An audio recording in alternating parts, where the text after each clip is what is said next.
भाई साहब stranger things की एंडिंग ने तो मजा ही डाल दिया। लिटरली लास्ट सीन को देखकर तो एकदम गूजबम्स से आ गए थे बॉडी। इस सीजन को देखकर लिटरली फील हो रहा है कि हमारे दिमाग के साथ नेटफ्लिक्स ने अपसाइड डाउन कर दिया है। मतलब एक तरफ एक्साइटमेंट का ओवरलोड और दूसरी तरफ फ्रस्ट्रेशन की एक्सट्रीम लेवल। क्योंकि भाई 4 एपिसोड इतने कमाल के हैं कि ऐसा फील होता है कि भाई अगले भी अभी दिखा दो। लेकिन भाई इसकी अगली रिलीज डेट भी पास ही है, फिर भी दूर लगती है। सबसे पहले अगर तुमने सीजन 1 से लेकर सीजन 4 तक प्रॉपर रिविजिट किया हो तो भाई साहब तुम्हें सीजन 5 का वॉल्यूम 1 और भी ज्यादा किलर लगने वाला है। क्योंकि इस बार स्टोरी हीरो से नहीं शुरू होती, विलन से शुरू होती है। लिटरली भाई मुझे वेकना से प्यार हो गया इस सीजन को देखकर, जिसका कमबैक किसी हॉरर मूवी के सरप्राइज जंप स्केयर जैसा नहीं लगता, बल्कि एक केयरफुली प्लान्ड धमाका जैसा फील होता है। इस सीजन की ओपनिंग से ही फील आ जाती है कि मेकर्स एक पावरफुल अटैक करने वाले हैं। पहला एपिसोड एक बड़ा सा शॉक देता है। 1980s की नॉस्टैल्जिया तो हम सब एक्सपेक्ट करते ही थे, पर इस बार उन्होंने सिर्फ नॉस्टैल्जिया नहीं दिखाया, उसे स्टोरी का एक एक्टिव वेपन बना दिया है। छोटे छोटे डिटेल्स, बैकग्राउंड एलिमेंट्स, लाइटिंग से लेकर प्रॉप्स तक सब ऐसे लगते हैं जैसे तुम किसी पुरानी फिल्म वीडियो के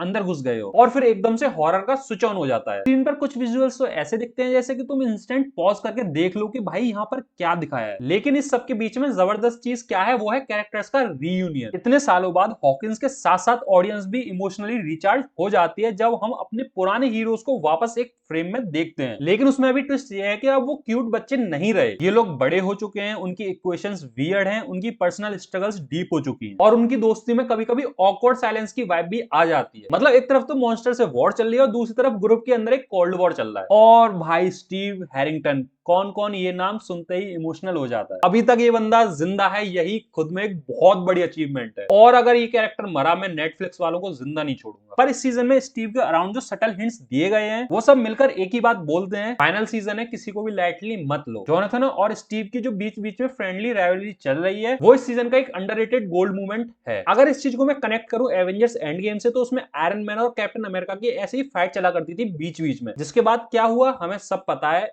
इसका मतलब इन दोनों में से एक तो।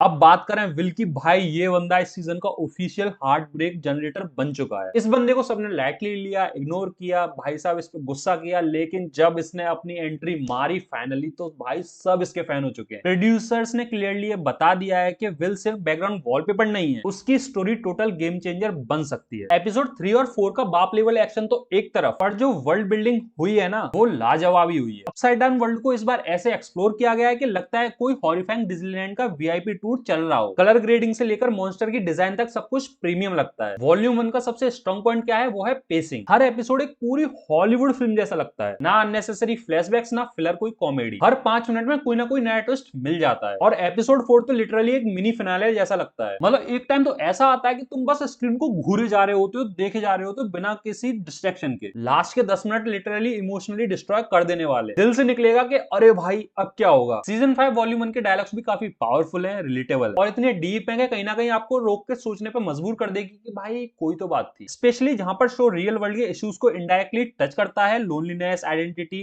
ट्रॉमा, और इन सबको जब लोगों के बीच में, मॉन्स्टर्स के बीच में और एक्शंस के बीच में डाल दिया जाता है तो आप सोचने पर मजबूर हो जाते हो ये फिक्शनल है या रियल है। इस सीरीज के साउंड ट्रैक्स तो एकदम बवाली, बैकग्राउंड स्कोर हर सीन का एड्रेनलिन लेवल एकदम डबल कर देते हैं। म्यूजिक ने लिटरली शो को ड्रैग नहीं एलिवेट किया है। अगर इस सीरीज के फ्लॉ की बात करें तो भाई जो 11 वाले सीन्स है ना वो थोड़े से वीक लगते हैं। इस सीजन में लिटरली फील होता है कि बाकी कैरेक्टर्स को जब हम देख रहे होते हैं तो एकदम एक्साइटमेंट फील होती है, लेकिन जब 11 पे कैमरा स्विच होता है तो थोड़ा सा ऐसा लगता है कि बस जल्दी से निपटाओ, आगे बढ़ो। लेकिन ये भी एक स्क्रिप्ट राइटिंग होती है मेकर्स की, ताकि आगे चल के हमें कुछ अलग तरीके से दिखाया जाए, जिसका मैं होप करता हूं आगे मैं डिसअपॉइंट नहीं होऊंगा। अगर मैं इस चीज को बिल्कुल समराइज करके बताऊं, स्ट्रेंजर थिंग्स सीजन 5 वॉल्यूम 1 एक धमाकेदार रिटर्न है। Nostalgia, horror, emotions, 80s style cinematic story telling, सब कुछ एकदम परफेक्टली ब्लेंड किया गया है। इस सीरीज को मैं रेटिंग क्या ही दूं, एकदम परफेक्ट है। तब तक के लिए वीडियो को एक लाइक दे देना। मिलते हैं नेक्स्ट रिव्यू के साथ। Tata bye bye.